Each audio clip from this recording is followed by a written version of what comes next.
Hello বন্ধুরা, আজকে আমি বানাবো নারকেল দিয়ে সন্দেশ। আমি এই সন্দেশটা বানানো শিখেছিলাম আমার মায়ের কাছ দিয়ে। তো দেখুন বন্ধুরা, আমি কিভাবে এই সন্দেশটা বানাচ্ছি।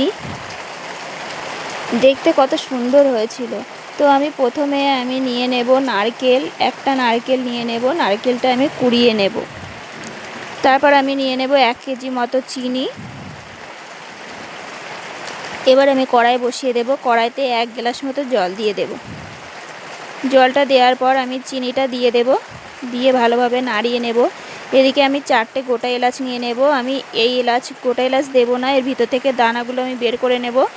বের করে ভালোভাবে আমি গুঁড়ো করে নেব।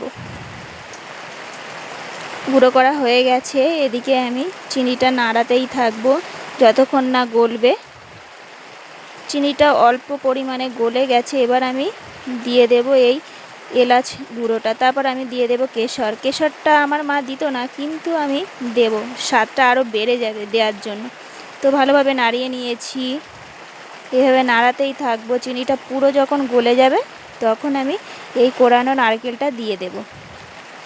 কোড়ানো নারকেলটা দেওয়ার পর আমি ভালোভাবে নাড়াতেই থাকবো, নাড়িয়ে নেব এইভাবে। তারপর যখন ফুটে উঠবে তখন আমি এই ডাবু দিয়ে অনবরত এইভাবে নাড়াতেই থাকবো।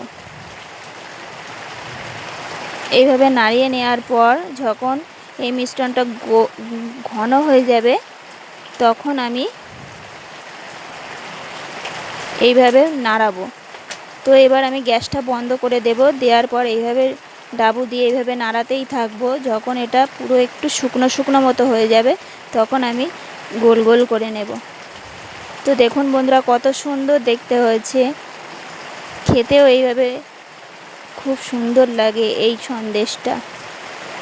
তো আপনারাও বানিয়ে দেখবেন।